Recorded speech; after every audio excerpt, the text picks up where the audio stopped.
This is not just a pipeline. It connects two Israeli cities, but what's so interesting about it is that it used to be known as the Israeli-Iranian pipeline in the 1970s, because the two states worked on it together to transport crude oil through Israel to Europe. But that is a thing of the past.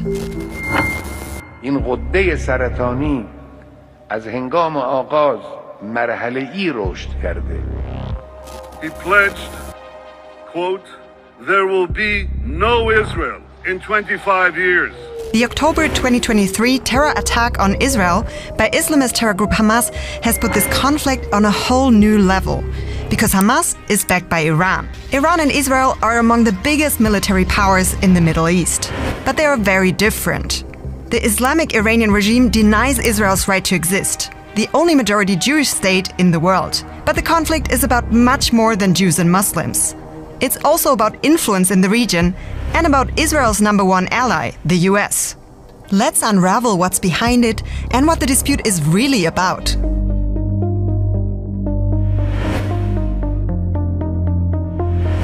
After Israel declared independence in 1948, Iran was actually among the first Muslim-majority countries that recognized the new state. So what happened then? The Iranian Revolution in 1979 turned everything upside down when the Western-backed Shah regime was toppled. Ruhollah Khomeini, the leader of the Islamic Revolution, believed that it should be exported throughout the Middle East and the world. He saw Israel as part of the so-called West in the middle of the majority Muslim world as a problem. And ever since, the Iranian regime doesn't recognize Israel as a state, and leaders don't even mention its name. This is one of Tehran's oldest squares. In 2017, this clock was unveiled here, counting down to 2040, to the destruction of Israel. Because that is part of the propaganda of the religious regime in Iran. The square is often the scene of protests like these, transporting the anti-Semitic, anti-Israel rhetoric of the Iranian authoritarian government. Iran has been using this rhetoric of destroying Israel, but I think we need to be a bit careful distinguishing between rhetoric and reality. That was Merzad Boroujerdi. He has written numerous books on Iranian society and politics, both in English and Farsi, so he really knows what he's talking about. The square we mentioned earlier, guess what? It's called Palestine Square, for a reason. After Hamas' October attack on Israel, people in Iran protested here in support of the Palestinians, some even in support of terrorist group Hamas. But remember, Iran is an authoritarian state, so these protests might not reflect what people actually think, because we've seen in the past that protests have been orchestrated by the regime. It's important to understand that ever since the Iranian Revolution, the Iranian regime presented itself as a vocal supporter of the Palestinians. So why is that? We asked Abed Kanani, an expert on Arab-Israeli relations. Using this issue in order to get a recognition as a regional power in the Middle East. And what he's saying is backed up by political scientist Merzad Boroujerdi. The way to understand Iranian foreign policy is that they claim to be, quote-unquote, the leader of the Muslim world. They try to formulate this sort of rhetorical campaign that can resonate with the average citizen in the streets of the Arab Muslim world, where they say, we are the defender of the weak. We are the defender of the Palestinians. We can't go much into detail on the Israeli-Palestinian conflict. If you want to know more, check out our video about it. So now you know why Iran sees Israel as its enemy.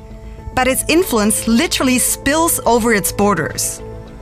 This is what Iran calls the axis of resistance. You have already heard of the Palestinian militant group Hamas, which attacked Israel on October 7, 2023, and is deemed a terrorist organization by the US and the EU. Hamas is not the only group in the region that gets funding and arms from Iran. These so-called proxy armies include Islamic Jihad in Gaza and the West Bank, Hezbollah in Lebanon, the Syrian Armed Forces, Popular Mobilization Force in Iraq, and Houthis in Yemen. Backing Hamas gave Iran the opportunity to position itself as the leading supporter of the Palestinian cause in the Arab world. Just a reminder, most Muslims in the world are Sunni, including most Palestinian Muslims. So are most Muslims in Saudi Arabia, a big player in the region and the Iranian regime's arch enemy. Saudi Arabia and Iran actually compete for influence in the Middle East. Iran has a Shia majority, which is a different branch of Islam. Same goes for most Iranian proxies in the region, such as Hezbollah. So let's travel a bit further to the north, to the Lebanon-Israel border region. This area in southern Lebanon is under the control of Islamist militant group Hezbollah, which is, like Hamas, backed by Iran. And then there are the Houthis, which operate mainly in Yemen.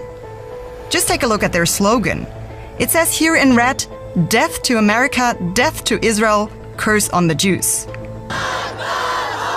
Basically, the same chants that we hear some 3,000 kilometers away in Tehran. The hatred against Israel often goes hand in hand with hatred against the United States. So there is definitely a common ideology with the Iranian regime and political support for the Houthis.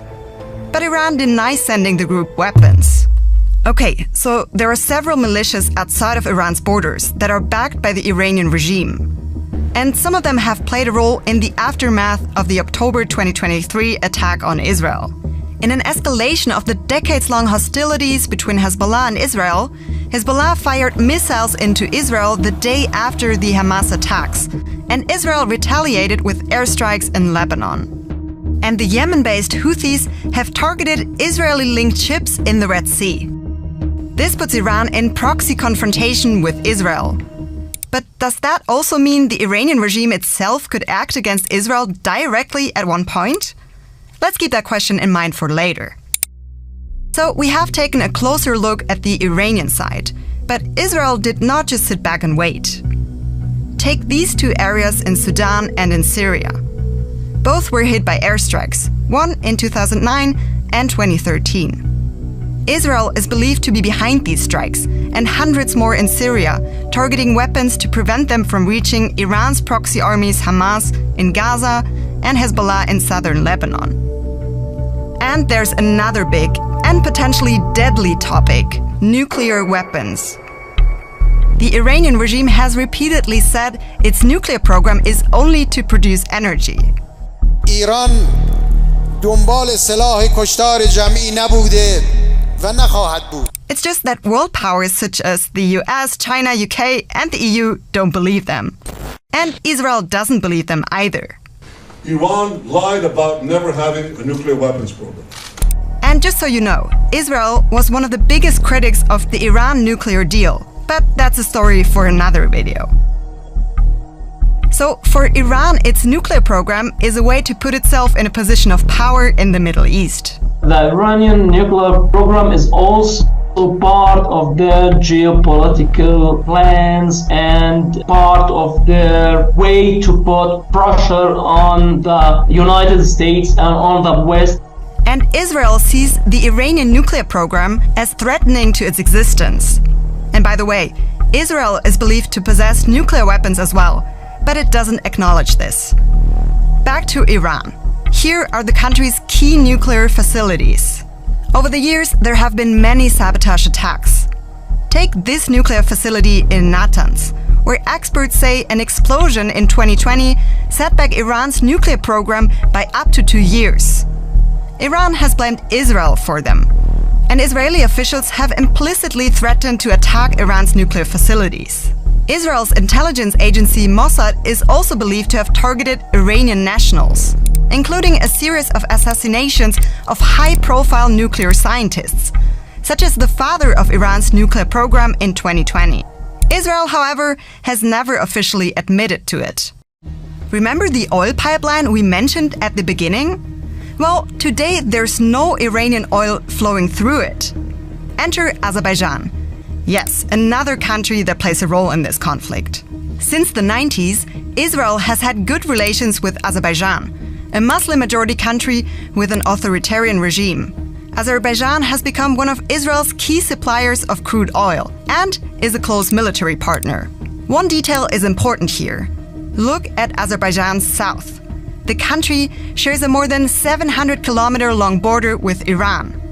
And this location could potentially help Israel perform a long-range strike on Iran. So now we have a better understanding why there's a conflict between Iran and Israel. Iran is using anti-Israel rhetoric to gain more power in the Middle East. And Israel is pushing back against Iran's proxies and the country's influence. And we already know, both countries are regional powers. But how come a country as small as Israel is such a big military player? Well, that's partly because Israel is not alone in seeing Iran as its enemy. And it has a powerful friend. The US is Israel's #1 ally, militarily and financially. That support is based on strategic interests in the Middle East. And, as you know, a common enemy, Iran. This map shows countries that have recently normalized diplomatic relations with Israel. The Abraham Accords were a US initiative. They were signed in 2020 by Morocco, Sudan, and more importantly, 2 Gulf states, Bahrain and the United Arab Emirates, with Israel. So supporting this coalition of Sunni Muslim countries with Israel was one way the US has been trying to contain Iran's influence in the region. Remember, Iran is officially a Shia country. And the authoritarian government didn't really seem to like Israel improving relations with majority Muslim countries in the region. این ضد حرکت ضد وحدت اسلامی است و ضد اتحاد اسلامی است.